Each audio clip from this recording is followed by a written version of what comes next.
The conference room feels smaller than usual this morning. Marcus paces near the window, his shoulders rigid beneath his tailored navy suit. He's been like this for weeks now, ever since Vanessa moved back to town. I'm reviewing the quarterly reports when his phone buzzes for the third time in 10 minutes. He glances at the screen, and his jaw tightens in that way I've learned to recognize over our 5 years of marriage. It means Vanessa wants something. Charlotte. His voice carries that particular edge I've been hearing more frequently lately. We need to talk about the Henderson account. I look up from my laptop, meeting his eyes across the polished mahogany table. There's something different in his expression today, something that makes my stomach clench. The presentation went well yesterday, I say carefully. Henderson seemed pleased with the revised proposal. Marcus stops pacing. Vanessa thinks we should have gone with her approach. She says your presentation lacked the aggressive marketing angle Henderson was looking for. The mention of his sister sends a familiar chill down my spine. Vanessa, who joined our marketing firm 3 months ago after her business in Seattle failed. Vanessa, who moved into our guest house without asking if I minded. Vanessa, who seems determined to insert herself into every aspect of our lives.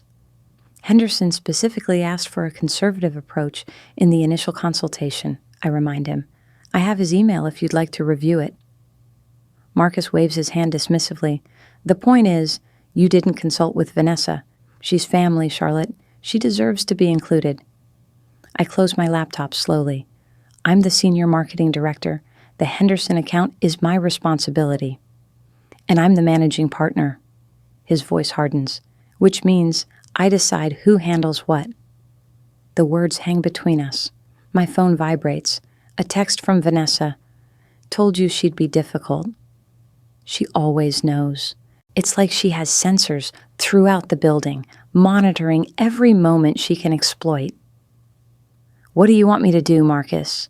He walks to the window. From here, you can see Elliott Bay stretching toward the horizon. It used to make me feel proud. Now, it just feels like being trapped. Vanessa wants to present the revised proposal to Henderson herself, he says without turning around. You want to take me off my own account? I want you to be a team player. Vanessa brings energy this firm has been lacking. Energy. That's what he calls the chaos she's created. The constant criticism in team meetings. The way she questions every decision with that sweet smile that makes her challenges seem helpful. The Henderson account represents $250,000 annually, I say. You're going to hand it to someone with 3 months of experience here?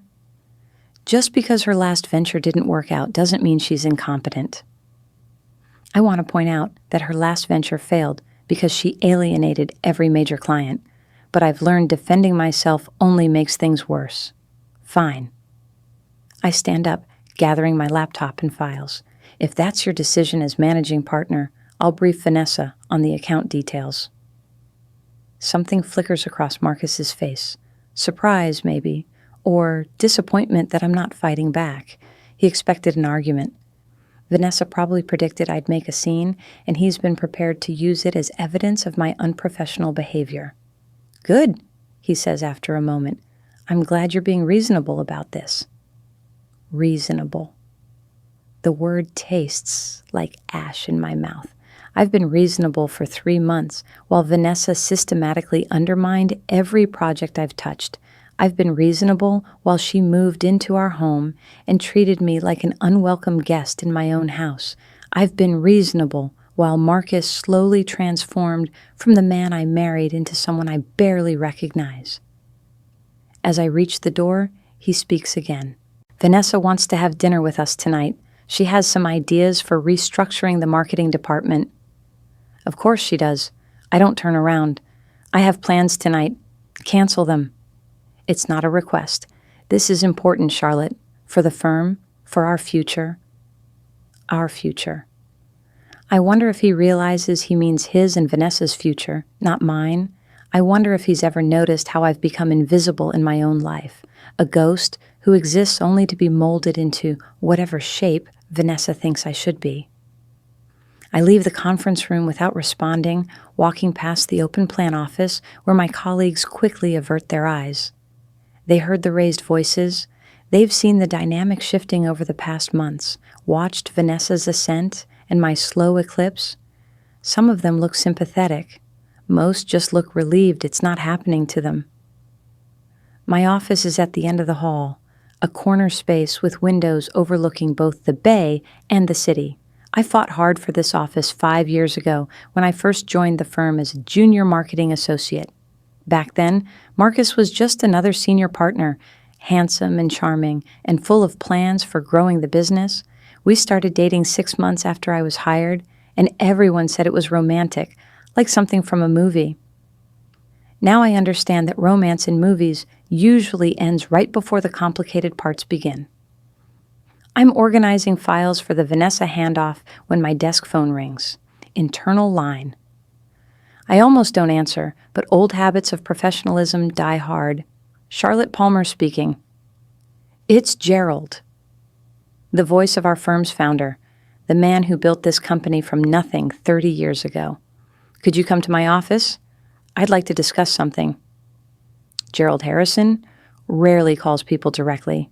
He's semi-retired now, coming in only a few days a week, leaving the daily operations to Marcus and the other partners.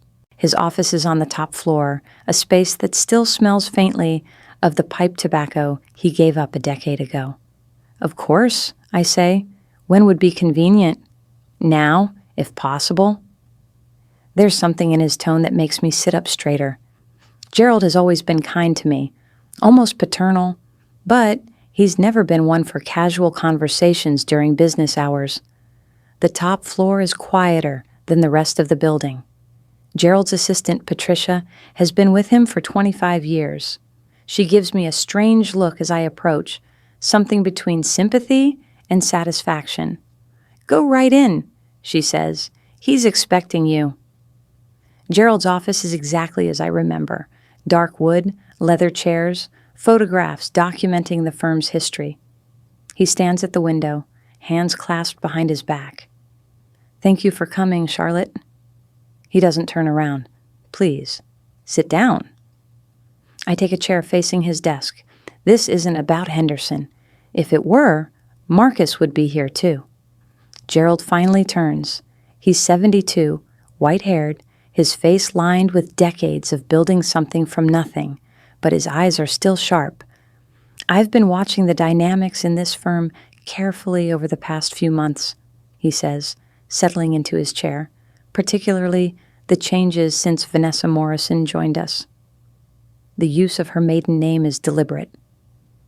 She's brought a lot of energy, I say carefully. Is that what you really think? The direct question catches me off guard. I think she has strong opinions about how things should be done. I think she's systematically undermining one of my best employees while her brother enables it. Gerald leans forward, and I think you've been handling it with remarkable grace. The unexpected validation makes my throat tight. Marcus is the managing partner, I say quietly. He has the right to make decisions. Marcus is one of several partners, Gerald corrects, and I've never relinquished my authority as founder. Something in his tone makes me look up sharply. There's a determination in his expression I haven't seen before, a hint of the fierce businessman who built this firm through sheer will and brilliant strategy. I've been reviewing our financials from the past 5 years, he continues. Do you know what I found? I shake my head, not trusting my voice. Your client retention rate is 97%. Your accounts consistently exceed projected revenue by an average of 23%. You've brought in 18 major clients, 14 of whom specifically requested to work with you. He pauses, letting the numbers sink in. In contrast, Marcus's personal client management has been declining steadily. His retention rate is barely 70%, and several major accounts have threatened to leave if assigned to him. I've never seen these metrics compiled like this. Marcus handles the financial reporting for the firm, and I've always trusted his assessment of our relative performance. Hearing Gerald's analysis feels like having a light switched on in a room I didn't realize was dark. Vanessa has been here 3 months, Gerald continues. In that time, she's managed to alienate 2 junior associates who are now exploring opportunities elsewhere. She's created tension in the marketing department that's affecting productivity, and she's taken credit for work that wasn't hers on multiple occasions.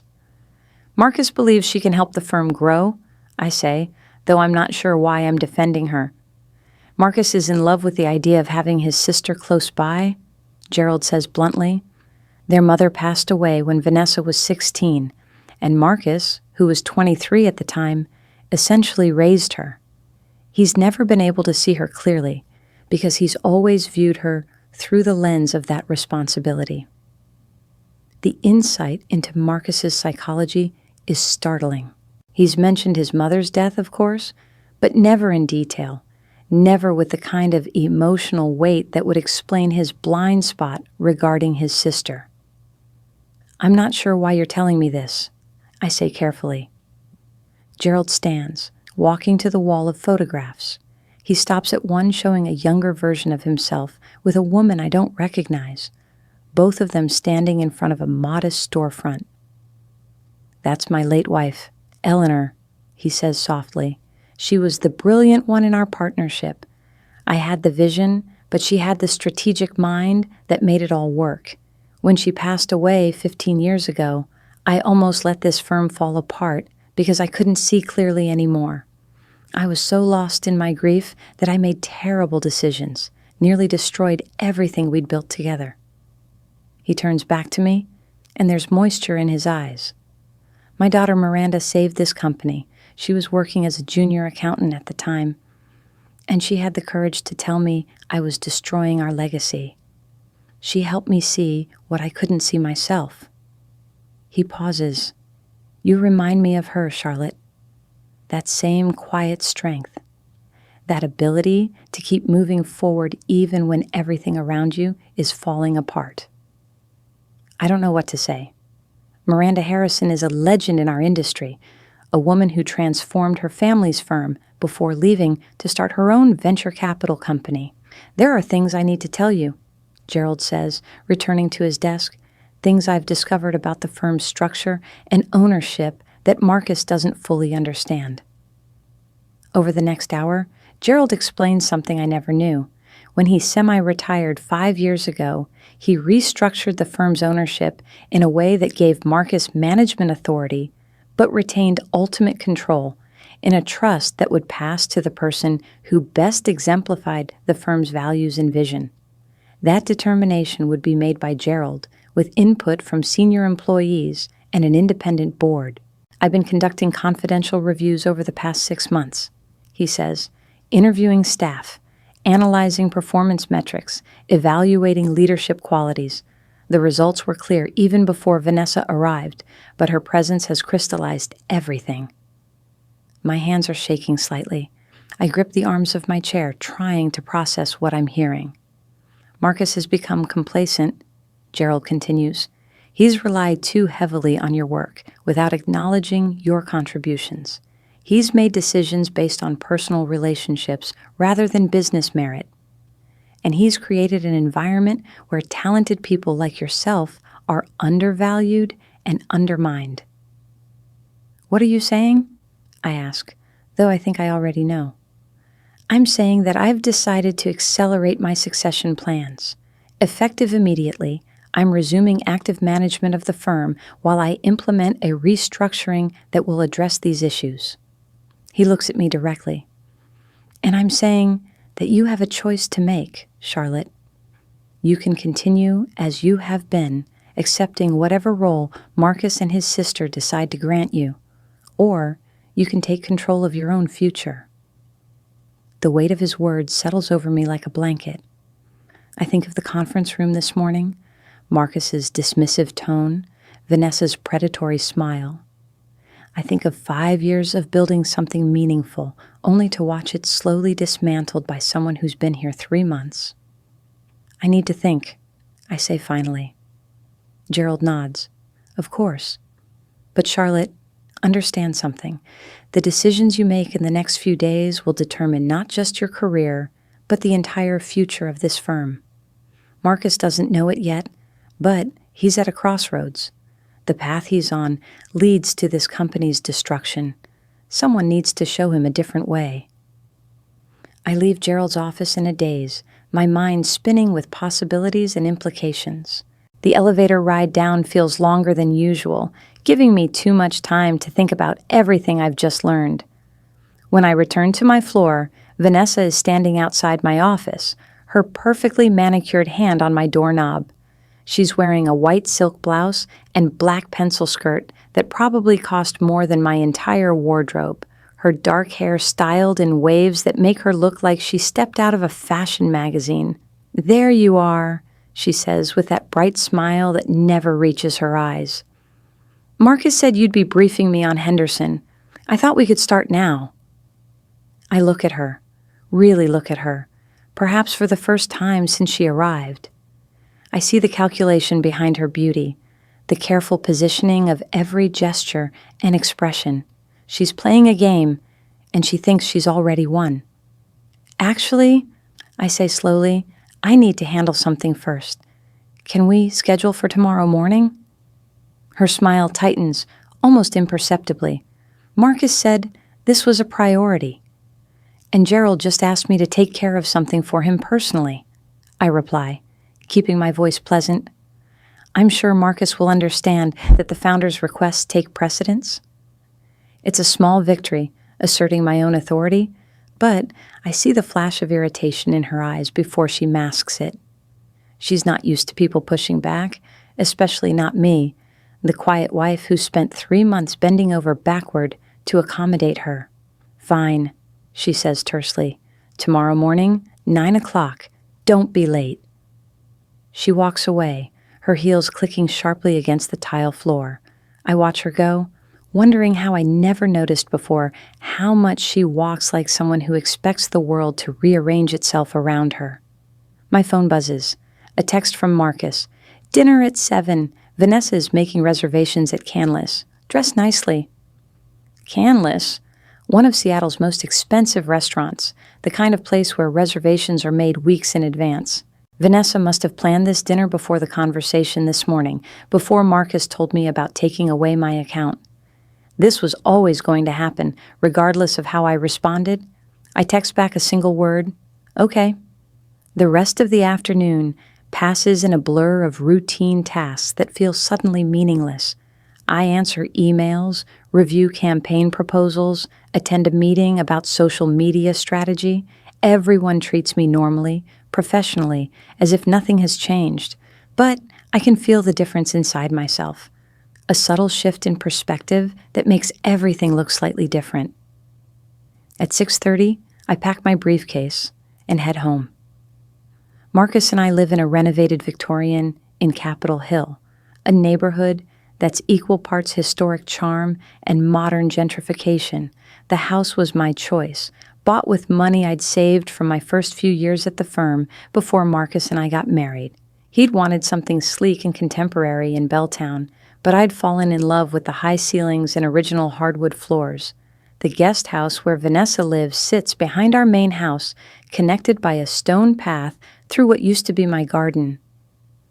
I haven't had time to maintain it properly since she moved in, and the roses I planted 3 years ago have grown wild and tangled. I hear voices as I approach the main house. Through the kitchen window, I can see Marcus and Vanessa standing close together, their heads bent over something on the counter. They're laughing about something, that easy sibling intimacy that I've never quite been able to penetrate. When I enter through the back door, they both look up. Vanessa's smile is immediate and bright. "Charlotte? Perfect timing. I was just showing Marcus the revisions I made to the Henderson proposal. You're going to love what I've done with your ideas." My ideas. The casual appropriation is so smooth, so practiced, that I almost don't catch it. "I look forward to seeing them tomorrow," I say neutrally. Marcus frowns slightly. "Vanessa wanted to go over them tonight, before dinner. We have time." "Actually, I need to change for the restaurant," I say, unless you want me to show up in my work clothes. Vanessa laughs lightly. Oh, I'm sure Canlis has seen worse. But maybe Charlotte's right, Marcus. We can present everything properly tomorrow in the office like professionals. The subtle dig isn't lost on anyone. She's implying that I'm the one being unprofessional by not wanting to work during my personal time, even though she's the one who inserted herself into our home and made it impossible to separate work from life. I leave them in the kitchen and climb the stairs to our bedroom. It's a beautiful space, with a bay window overlooking the street and built-in bookshelves I spent months filling with my favorite novels. But lately, it feels less like a sanctuary and more like a place where I retreat to avoid the rest of my life. The dress I choose is simple, elegant, navy blue, knee-length. Vanessa will probably wear something calculated to make me look dowdy. She has a talent for that. Marcus is waiting by the door checking his phone. He's changed into a charcoal suit. You look nice, he says, barely glancing at me. Vanessa emerges from the guest house wearing a red dress just on the acceptable side of too revealing. She looks like someone who expects to be photographed. We take Marcus's Tesla. I sit in the back while Vanessa claims the front, connecting her phone to the sound system. Marcus doesn't object, even though he knows I hate her electronic pop. Canlis is everything its reputation promises. The maitre d' recognizes Vanessa immediately, which tells me she's been here recently. We're led to a table by the window. Vanessa sits between Marcus and me, positioning herself as the center. The server brings wine she selected without consulting us. To family, she says, raising her glass. And to new beginnings. The dinner conversation is dominated by Vanessa's plans. Restructuring the marketing department, bringing in new talent, modernizing everything. Marcus hangs on every word. Charlotte's been doing things the same way for 5 years, Vanessa says, her tone sympathetic. Nothing wrong with consistency, but sometimes you need fresh perspectives. I've brought in 18 major clients in 5 years, I say quietly. Vanessa waves dismissively. Quantity isn't quality. I'm talking about transformational clients. Like Henderson? I ask. She smiles. Exactly. Marcus nods enthusiastically. That's exactly what I've been saying. We've been playing it safe for too long. I want to point out that playing it safe has built a firm with a 97% retention rate and consistent revenue growth. I want to mention that Vanessa's last company went bankrupt within 18 months because she alienated every major client with her aggressive tactics. But I don't. I just smile and nod and let them build their castles in the air. Dessert arrives, something chocolate and elaborate that I don't have the appetite for. Vanessa is in the middle of describing her vision for a new branding campaign when my phone vibrates in my purse. It's a text from Patricia, Gerald's assistant. Gerald asked me to send you these. Please review before tomorrow. There's an attachment, multiple files that I can't open on my phone. Everything all right? Marcus asks, noticing my distraction. Just work, I say. Patricia sent some files from Gerald. Vanessa's expression sharpens. What does Gerald want? I'm not sure. He asked me to handle something for him today. What kind of something? There's an edge to her voice now. I meet her eyes directly. He didn't say, but it's clearly important. The rest of dinner passes with Vanessa trying to pry information about my meeting with Gerald, using every conversational trick she knows to make it seem casual. I deflect each attempt, keeping my answers vague and non-committal.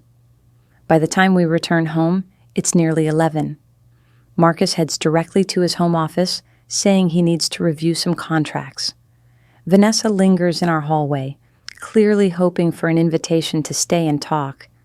When I don't offer one, she finally retreats to the guest house with a tight smile.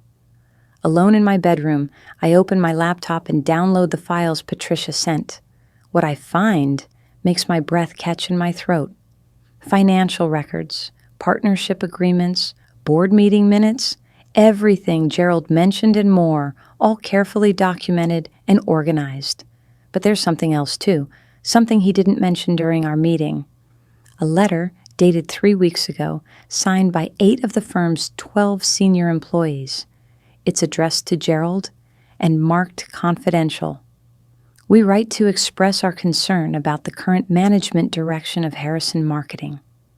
While we respect Marcus Palmer's authority as managing partner, we believe recent decisions are damaging morale and driving away valuable talent.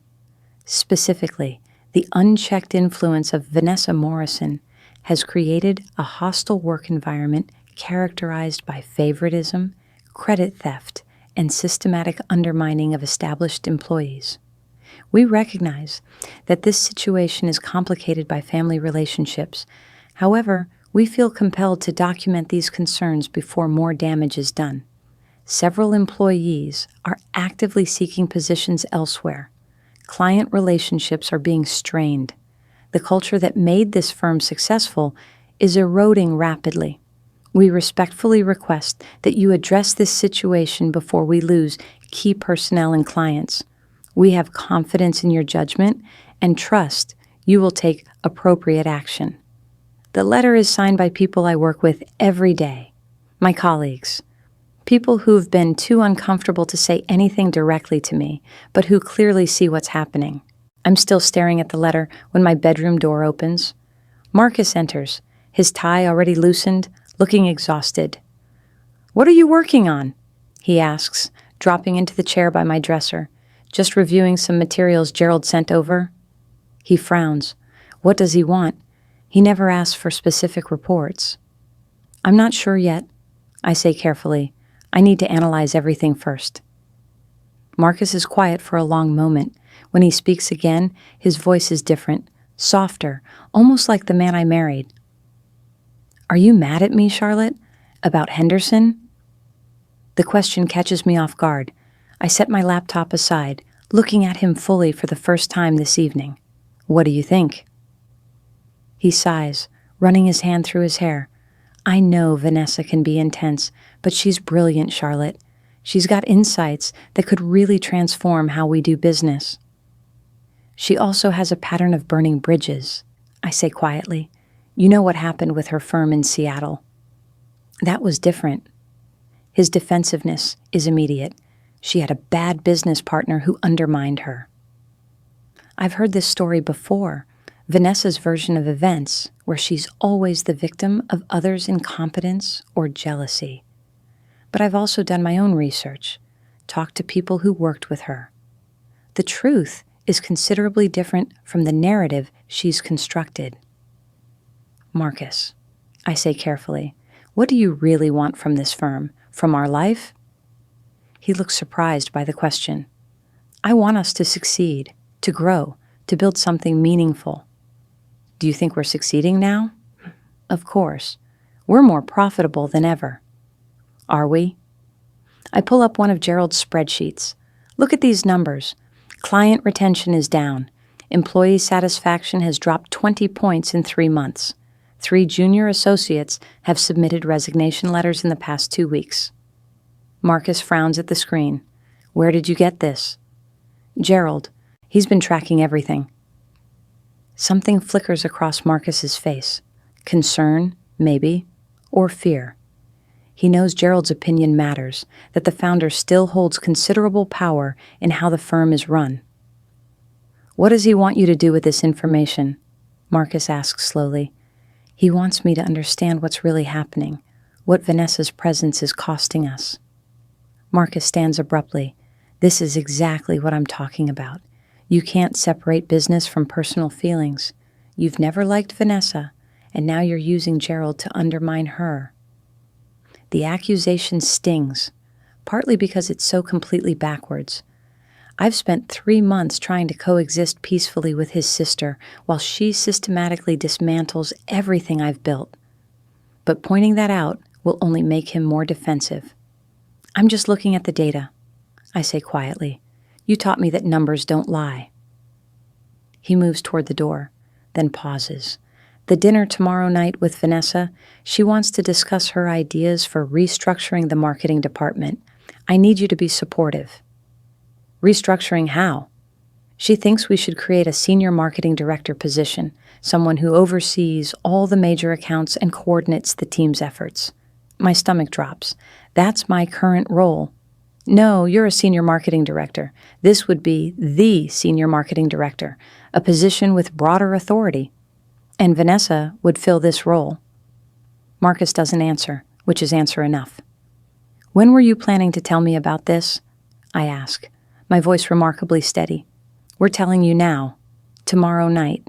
That's why Vanessa wanted to have dinner, to discuss how to structure the transition. The transition. I repeat the words, tasting their bitterness. You're demoting me. I'm reorganizing for efficiency, he says. Your role wouldn't change significantly. You'd still manage your accounts, still report directly to me. Through Vanessa. With Vanessa's guidance, he corrects. She has experience we can learn from. I close my laptop carefully, taking my time to process what I'm hearing. This isn't just about one account anymore. This is about restructuring my entire position to make room for his sister's ambitions. I need time to think about this, I say finally. Marcus's jaw tightens. There's nothing to think about. This is happening, Charlotte.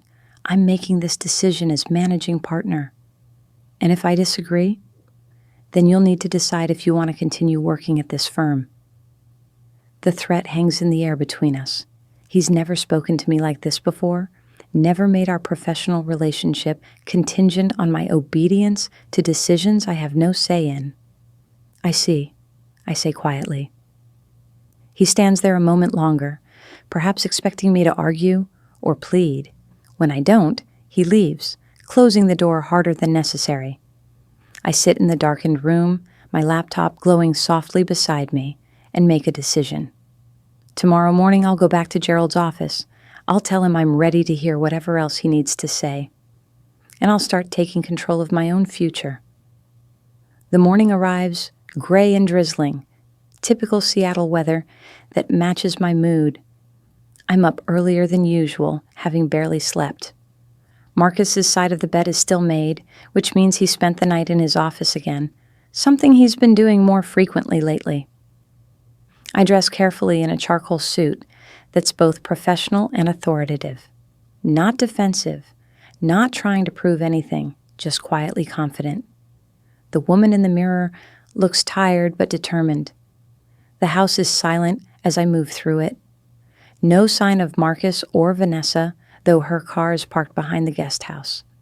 I make coffee and toast that I don't eat, going through the motions of a normal morning while my mind races through possibilities and scenarios. My phone buzzes at 7:15. Patricia. Gerald would like to see you at 8 before the regular workday begins. He asks that you come directly to his office. I reply with a simple confirmation and finish my coffee. The drive downtown is quiet, most of the city still waking up. I arrive at the Meridian building by 7:45 and take the elevator to the top floor. Patricia looks up as I approach, her expression carefully neutral. Go right in. He's expecting you. Gerald is standing at his window again, hands clasped behind his back. But this morning, he's not alone. 3 other people sit in the chairs facing his desk, and I recognize all of them. Daniel Chen, the firm's financial controller, Rebecca Santos, head of human resources, and Thomas Wright, senior counsel who handles all our legal matters. Thank you for coming, Charlotte, Gerald says, turning to face me. Please, have a seat. We have a lot to discuss. I take the empty chair, my heart pounding. This is more formal than yesterday's meeting, more official. Whatever's about to happen, it involves the firm's senior leadership. I've asked Daniel, Rebecca, and Thomas to join us because what I'm about to propose affects the entire organization. Gerald begins. He moves to his desk, opening a folder. Charlotte, yesterday I gave you some information about the firm's ownership structure and my concerns about current management. Today, I'm going to tell you what I intend to do about those concerns. He slides several documents across the desk toward me. I recognize legal paperwork, the kind of dense text that requires careful reading, The trust I established when I semi-retired 5 years ago has a provision that allows me to restructure leadership if certain conditions are met, he explains. Those conditions include sustained decline in employee satisfaction, client retention below acceptable thresholds, or documented management failures. Daniel speaks up, his voice professional but kind. We've been tracking metrics for 6 months at Gerald's request. The data clearly shows all 3 conditions have been met. Rebecca adds, the anonymous employee survey we conducted last week showed that 82% of staff are concerned about current management direction. Several employees reported feeling undervalued or threatened.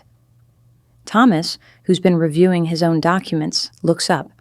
From a legal standpoint, the trust provisions are clear. Gerald has the authority to implement immediate changes to protect the firm's interests. I'm struggling to process all of this. What kind of changes? Gerald leans forward. I'm removing Marcus from the position of managing partner, effective immediately. He'll retain his partnership stake and his role handling client accounts, but he will no longer have operational authority over the firm. The words hit me like a physical blow. Despite everything, despite the anger and hurt, Marcus is still my husband.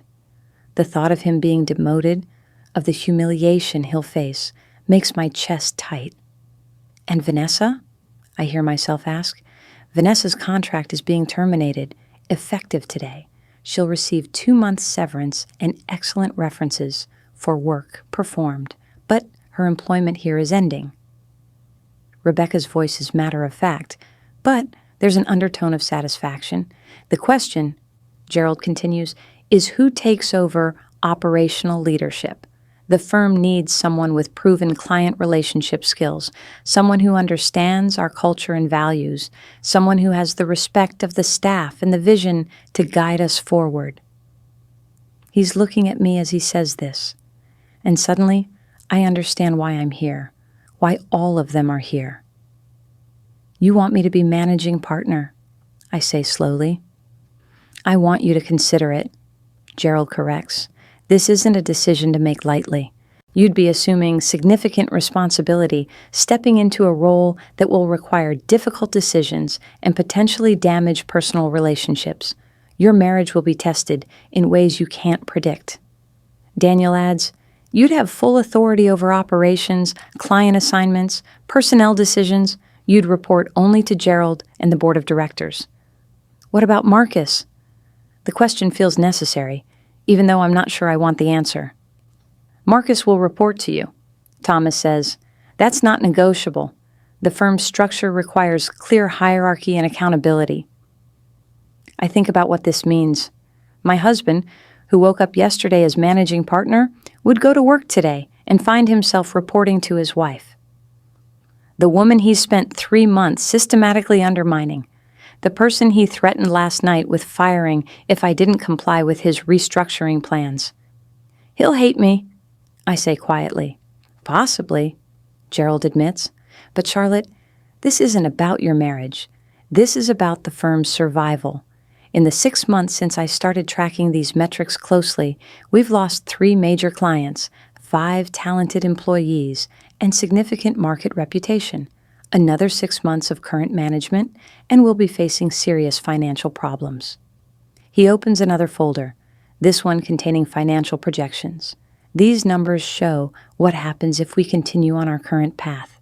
Declining revenue, increasing employee turnover, damage to client relationships. Within 18 months, we could be looking at layoffs or even closure.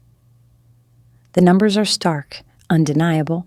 I've been so focused on my personal struggles that I haven't seen the bigger picture, the way Vanessa's chaos is rippling through the entire organization. And if I take this role, I ask. Daniel smiles. Then we implement your client retention strategies across all accounts. We restore the culture that made this firm successful. We rebuild staff morale and attract top talent. Rebecca adds, I've already contacted the 5 employees who resigned. All of them said they'd consider returning if management changed. They specifically mentioned their respect for your leadership. I look at the documents in front of me, the legal language that would transform my professional life. Managing partner of Harrison Marketing, one of Seattle's premier firms.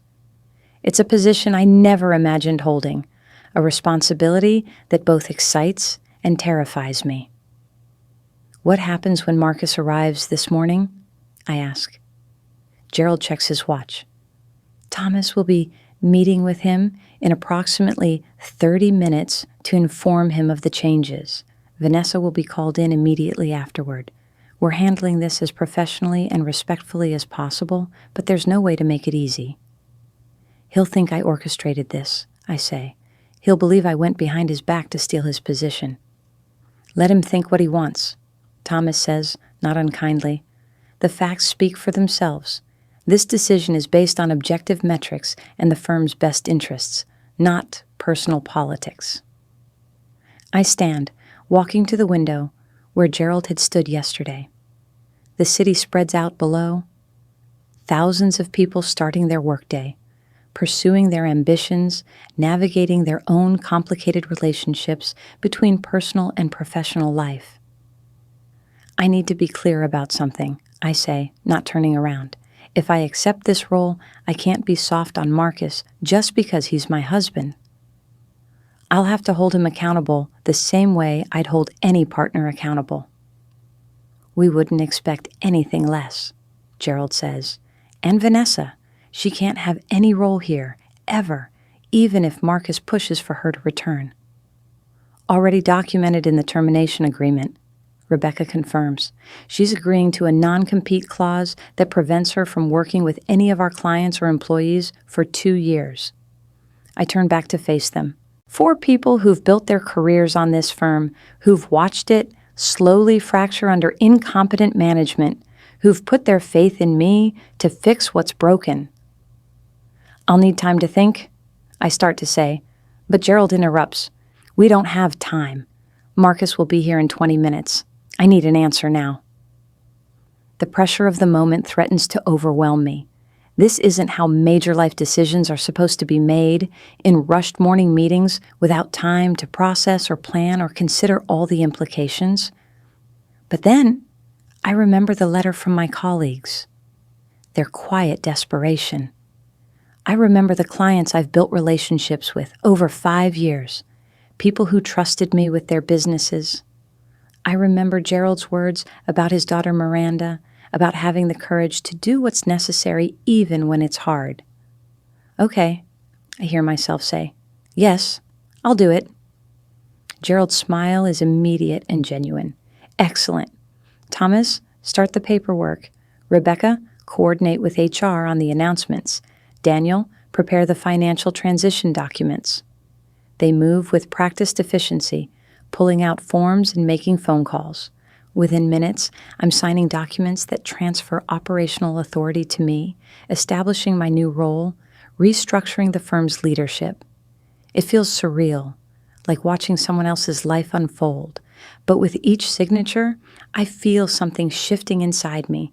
Not just acceptance, but ownership. This is my firm now. My responsibility, my future. One more thing, Gerald says, as the others gather their materials. When Marcus arrives, I'll meet with him privately first. You should be in your office, visible and working normally. When he emerges from this meeting, it's essential that you're not hiding or apologetic.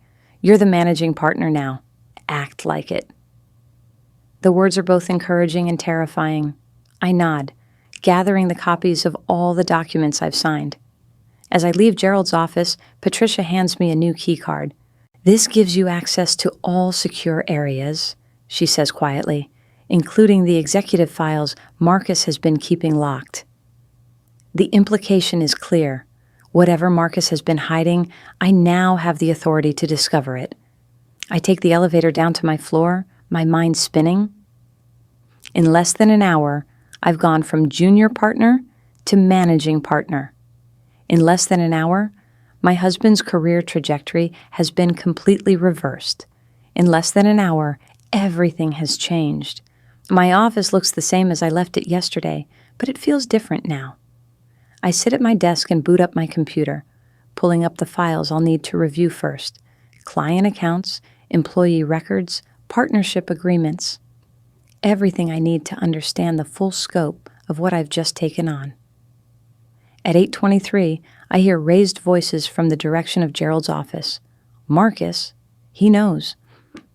I force myself to stay seated, to keep reviewing documents, to act like the professional leader I need to be. But my hands are shaking, and my heart pounds so hard I can feel it in my throat. The voices grow louder. Marcus is shouting now, though I can't make out specific words. Then a door slams, and there's silence. I count to 10, then 20, then 30. Still silence. When Marcus finally appears in my doorway, his face is flushed with rage. He doesn't knock, just walks in and slams the door behind him. "What did you do?" His voice is low and dangerous. I meet his eyes steadily, drawing on reserves of courage I didn't know I had. I accepted a position I was offered based on my merit and performance? You went behind my back to Gerald. You poisoned him against me and Vanessa. Gerald approached me. I say calmly. He showed me metrics I never knew existed. He explained how the firm's performance has declined under your management. My management built this firm into what it is today. Your management inherited a successful firm and slowly destroyed its culture. I correct. The numbers don't lie, Marcus. You taught me that, remember? He moves closer to my desk, looming over me. You think you can do this job? You think you have what it takes to run this firm? I stand slowly, meeting him at eye level. I'm tall for a woman, nearly 5'10", and in heels, I'm almost his height. I know I can do this job. I've been doing it for months while you let your sister undermine everything we built. I've been managing client relationships, maintaining revenue, keeping employees motivated, all while you made decisions based on family loyalty instead of business sense. Family, he spits the word. You never understood the importance of family. I understood it perfectly. That's why I tried for 3 months to make peace with Vanessa, even as she systematically destroyed my professional reputation. That's why I stayed silent when you took away my accounts. That's why I kept hoping you'd see what was happening and stand up for your wife instead of your sister. Marcus's expression shifts, something like hurt flashing across his features. I was trying to help her. She needed this chance after Seattle. She needed you to hold her accountable.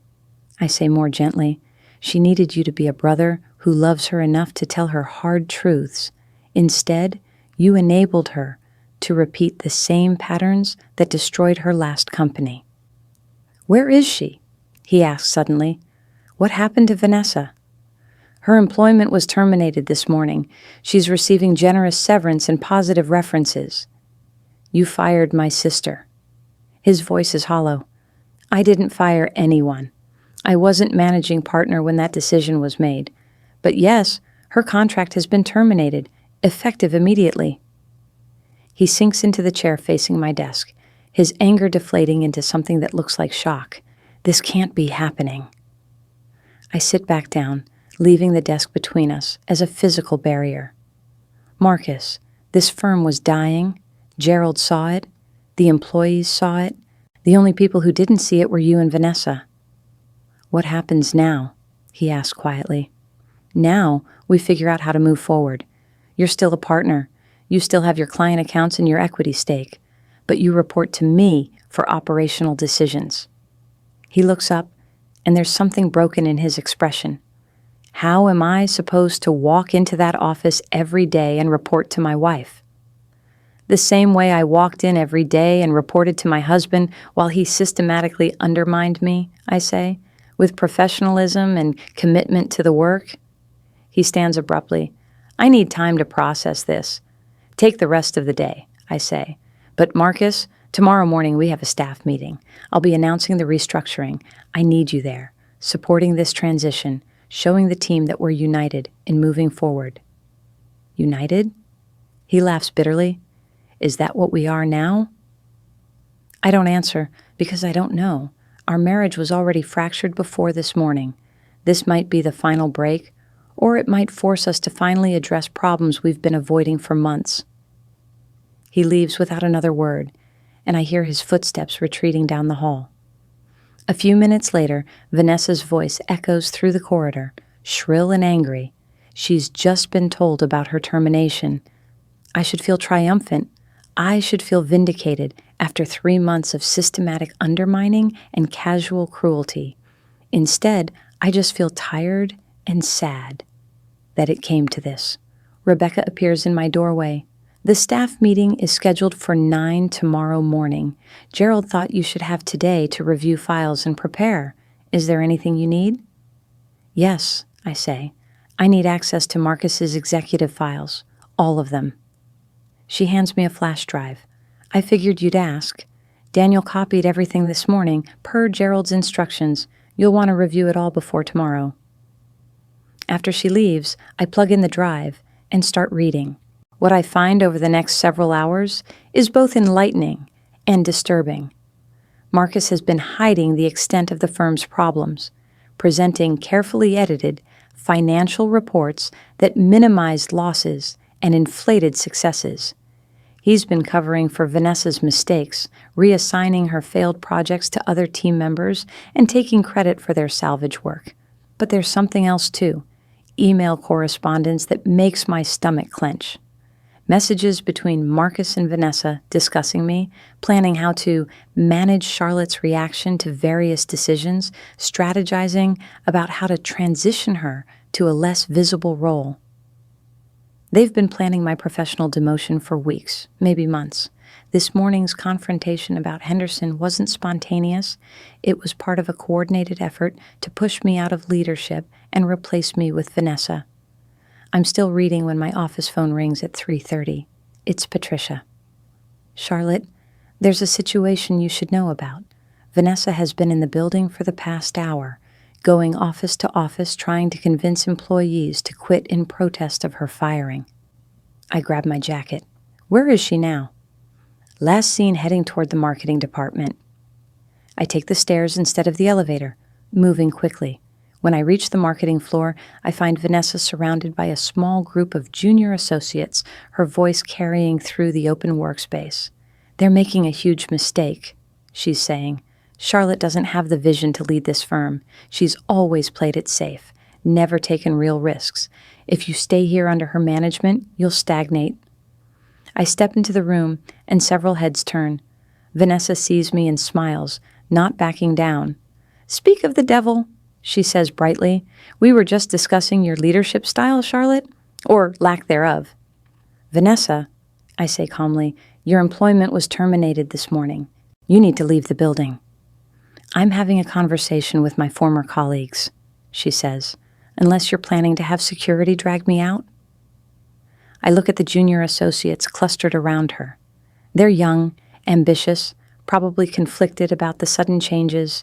Some look uncomfortable, others curious to see how this confrontation plays out. Actually, I say, addressing them directly, I'm glad you're all here. It saves me from having to repeat myself.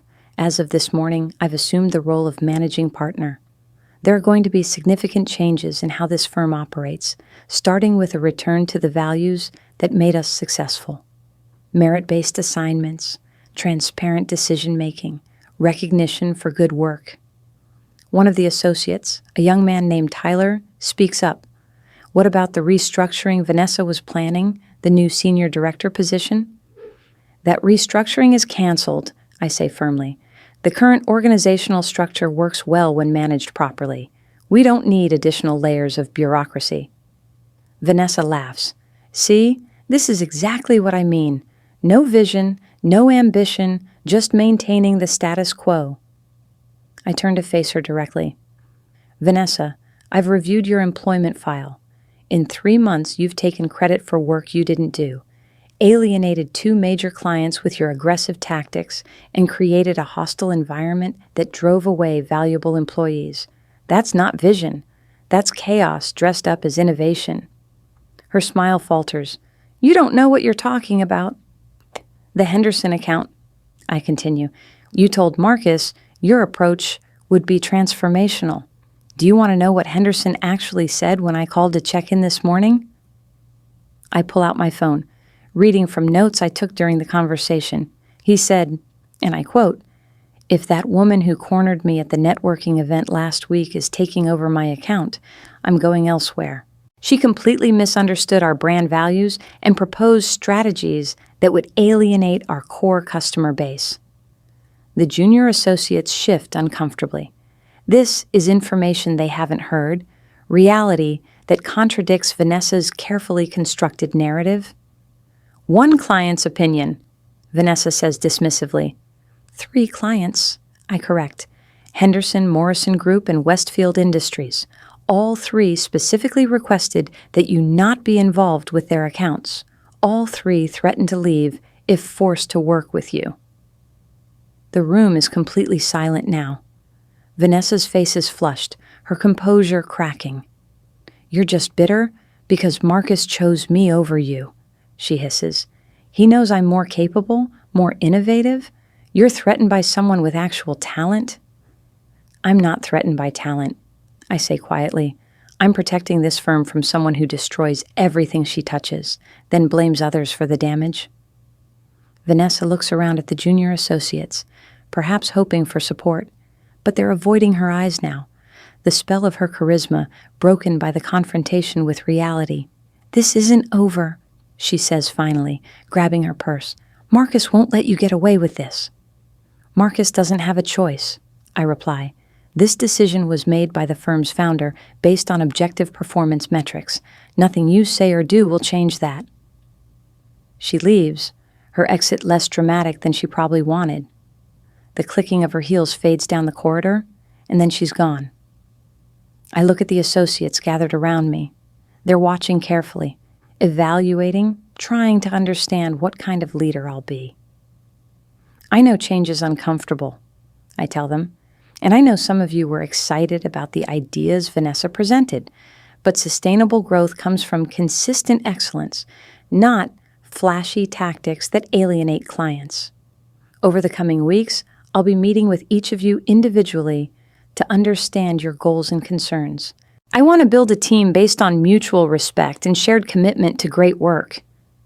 Tyler raises his hand slightly. "What happens to people who were close to Vanessa? Are we in trouble?" "You're not in trouble for having professional relationships with a colleague," I assure him.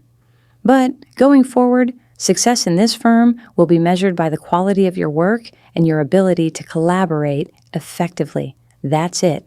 No politics, no favoritism, just good work." They disperse slowly, returning to their desks with quiet conversations. I can feel the shift in atmosphere, the way tension is beginning to ease now that the chaos has a clear endpoint. I return to my office and find an email from Gerald. "Well handled. That's the kind of leadership this firm needs." The rest of the afternoon passes in a blur of meetings and phone calls. I speak with key clients, reassuring them about the transition. I review employee files, making notes about who to meet with first.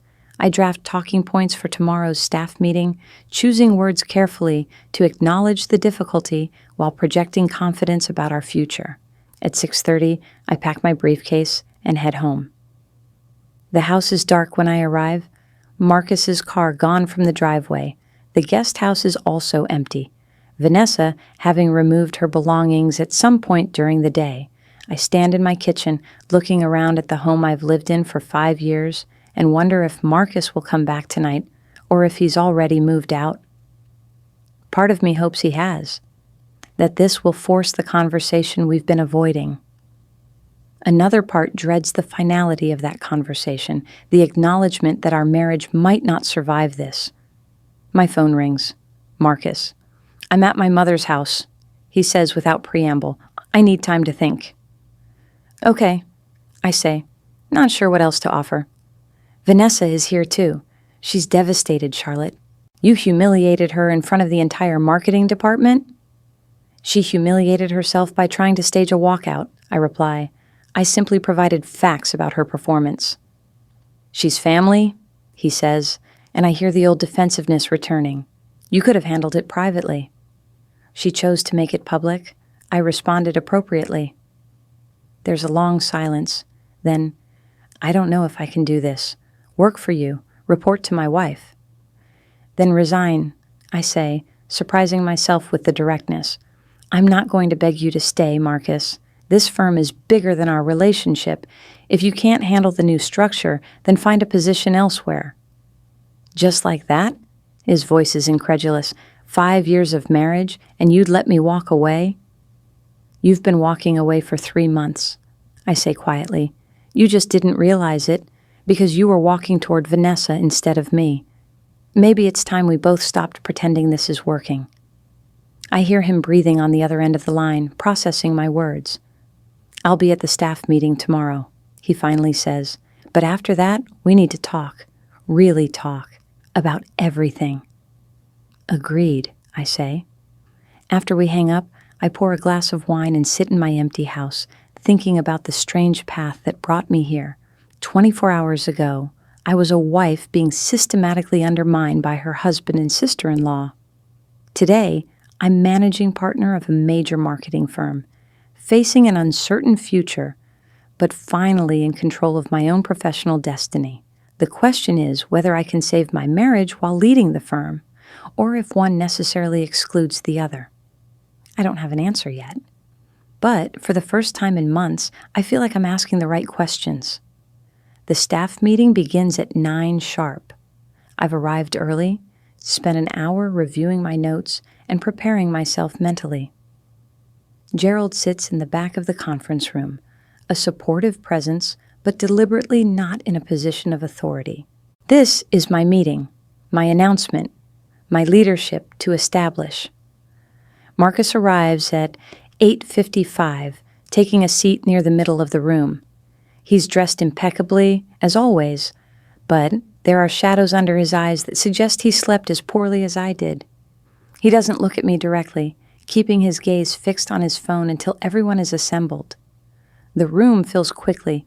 Chairs scrape against tile. Conversations fade to expectant silence. I count 37 people, nearly every employee in the firm, all of them wondering what's about to be announced. I stand at the front of the room, next to a presentation screen. My hands are steady as I connect my laptop, bringing up the first slide, the Harrison marketing logo, familiar and reassuring. Thank you all for being here. I begin. I know there have been rumors circulating about organizational changes. I want to address those directly and transparently. The room is completely silent now, everyone leaning forward slightly, afraid to miss a word. Effective immediately, I've assumed the role of a managing partner. Gerald Harrison made this decision based on performance metrics and the firm's long-term best interests. Marcus Palmer will continue as a senior partner, but will no longer have operational management responsibilities. I pause, letting that sink in. A few people glance toward Marcus, who sits motionless, his expression carefully neutral. I know this change is unexpected. I know some of you may have concerns about how it will affect your roles and the firm's direction. Let me address those concerns directly. I advance to the next slide, showing client retention rates over the past 5 years. The graph clearly illustrates a steady line until 3 months ago, when it begins to drop sharply. This is our client retention rate. For years, we maintained consistency above 95%. In the past quarter, that's dropped to 78%. We've lost 6 major accounts, representing significant revenue. The next slide shows employee satisfaction scores, similarly declining over recent months. This is internal satisfaction data from our quarterly surveys. You can see the sharp decline beginning in July, continuing through September. I look around the room, making eye contact with as many people as possible. I'm not sharing this to criticize or blame. I'm sharing it because you deserve to understand why this change was necessary. The firm was heading towards serious problems, not because of any one person's malice, but because management priorities had shifted away from what made us successful. Rebecca raises her hand. What about Vanessa Morrison? Vanessa's employment was terminated yesterday, I say directly. That decision was made by Gerald Harrison based on multiple factors, including documented negative impact on team morale and client relationships. Tyler, the junior associate from yesterday, speaks up. What happens to projects she was working on? Those projects will be reassigned based on each person's expertise and capacity. Starting next week, I'll be meeting with every team member to discuss current workload and future opportunities. I advance to the next slide, but today I want to share my vision for where we're going. The slide shows a simple list: transparency, merit, collaboration, excellence. These are the values that will guide every decision I make as managing partner. Transparency means open communication about firm performance and direction. Merit means recognition and advancement based on the quality of your work, not on personal relationships. Collaboration means working together as a team, not competing internally. Excellence means holding ourselves to the highest standards in everything we do. I can see people starting to relax slightly, the tension in the room shifting from anxiety to cautious optimism. Daniel stands. What about financial stability? Should we be worried about layoffs? No layoffs are planned, I say firmly. In fact, I'm working with Daniel to develop a bonus structure that rewards exceptional client retention and team collaboration. Our financial challenges are manageable if we refocus on what we do best. Marcus clears his throat, and everyone turns to look at him. This is the moment I've been dreading. The first time he'll speak publicly since the change. I want to say something, he begins, his voice carrying across the room. He stands, and I can see the effort it costs him. This transition has been difficult for me personally, but Charlotte is right about the metrics she's shown you. I lost sight of what mattered, made decisions based on factors other than the firm's best interests. He pauses, and I can see him struggling with the next words. I fully support Charlotte in her new role. She's earned this opportunity through years of exceptional work and dedication. I ask that you all give her the same support and respect you've given me. The room is completely silent. I can see the surprise on faces, the respect in eyes, this public acknowledgement, this gracious acceptance of a painful change is more than I expected from Marcus. Thank you, I say quietly, meeting his eyes for the first time today. He nods slightly, then sits back down. The rest of the meeting proceeds smoothly. I outline immediate priorities, answer questions, establish expectations. By the time people start filtering out, I can feel the shift in energy. Not everyone is completely convinced yet, but they're willing to give this new structure a chance. Gerald is the last to leave. He stops at the door, looking back at me with satisfaction. Well done, Charlotte. That's exactly the kind of leadership this firm needs. After he leaves, I gather my materials slowly, giving myself time to process what just happened. Marcus's public support was crucial, more valuable than any private assurance could have been. It showed the staff that despite personal complications, we can work together professionally. I'm returning to my office when Marcus catches up with me in the hallway. Can we talk? He asks. In private?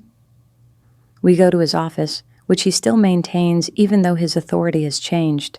He closes the door and leans against his desk, not quite meeting my eyes. I owe you an apology, he begins. Several apologies, actually. I wait, letting him find the words. I've been a terrible husband and a worse business partner for the past 3 months. I let Vanessa manipulate me into undermining you, convinced myself it was about business when it was really about my inability to see her clearly. He finally looks at me directly. You were right yesterday. I've been walking away from our marriage without realizing it. Why? I ask simply. Why did you let her do this to us? He's quiet for a long moment. When my mother died, I promised her I'd take care of Vanessa. She was only 16, scared, grieving. I became more than her brother. I became her parent, her protector, the person who fixed everything for her. She's 31 now. I say gently. She doesn't need a parent anymore. I know that intellectually, but emotionally, I can't seem to let go of that role. When her business failed in Seattle, I felt like I'd failed her. Bringing her here, giving her a chance to rebuild, it felt like fulfilling my promise to my mother. Even at the expense of your wife? He flinches. I didn't see it that way at first. I thought I could make everyone happy, support Vanessa's career while maintaining our marriage and running the firm. I didn't realize how destructive she was being until yesterday when Gerald showed me all the documentation. What documentation? This is the first I've heard of Gerald meeting with Marcus separately. Employee complaints, client feedback, the letter from senior staff. Marcus runs his hand through his hair. I've been operating in a bubble, only seeing what Vanessa wanted me to see. She was filtering information, presenting me with her version of reality. I sink into one of his office chairs. She's been doing that to both of us. The difference is, you saw through it. I didn't. Or wouldn't. He sits in the chair next to mine, not across the desk like colleagues, but beside me, like we might still be partners in some way. Charlotte, I don't know if we can save our marriage. I've broken your trust in ways I'm not sure can be repaired, but I want to try. The words should fill me with relief. Instead, I feel a strange numbness, like I'm standing outside my own life, watching events unfold. I don't know if I want to try, I say honestly. For 3 months, you chose your sister over me every single time.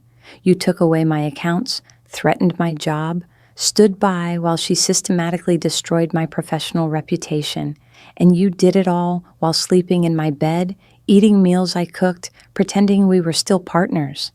I know. His voice is thick with emotion. I know I don't deserve another chance, but I'm asking for one anyway. I look at this man I married 5 years ago, trying to see past the hurt and betrayal to the person I fell in love with. He's still there, I think, buried under layers of misguided loyalty and enabling behavior. But is that person worth fighting for? I need time, I say finally, time to focus on the firm, on rebuilding what's been damaged, time to figure out who I am outside of being your wife and your employee. He nods, accepting this. I'm going to stay at my mother's house for a while, give you space. But Charlotte, I need you to know something. What? Watching you lead that staff meeting today, seeing you take control with such quiet confidence, I remembered why I fell in love with you. Not because you were convenient or comfortable, but because you're genuinely extraordinary. I forgot that for a while. I won't forget it again. After he leaves, I sit in his office for a long time, thinking about second chances and whether people can really change. My phone buzzes with messages from colleagues offering support, from clients confirming meetings, from Gerald checking in on how the staff meeting went. But the message that makes me pause comes from an unknown number. Congratulations on your promotion. Enjoy it while it lasts. V. Vanessa, already making threats, already plotting her next move, because that's who she is, someone who can't accept defeat gracefully, who always needs to have the last word. I forward the message to Rebecca with a note. Please add this to Vanessa's file. May need it if harassment continues. Then I delete the message and return to work. There are client meetings to prepare for, employees to meet with, strategies to develop. I don't have time for Vanessa's petty threats, but as I review files that afternoon, I keep thinking about her message. Enjoy it while it lasts. What does she mean? What could she possibly do now that her employment is terminated and her brother is no longer in a position to protect her? The answer comes 3 days later. I'm meeting with the Henderson account team when Rebecca bursts in, her face pale. Charlotte, I'm sorry to interrupt. Vanessa has filed a lawsuit, wrongful termination, defamation, emotional distress. The room goes silent. I keep my voice calm. Excuse me for just a moment. In my office, I scan the filing. Dramatic, accusatory, thin on facts. She's claiming I engineered her firing out of jealousy. Thomas arrives within minutes. "This is frivolous," he says. "Everything you said was factually accurate and documented." "But it's going to be public," I say. "Actually, it might be what we want. Discovery works both ways. We get to present all evidence of her actual performance." Rebecca adds, "And we have her exit interview where she admitted to several issues. It's all recorded." "Countersue," I say decisively, "for breach of contract. She signed a non-compete."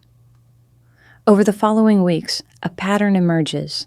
Vanessa's lawsuit generates publicity, but not the kind she expected.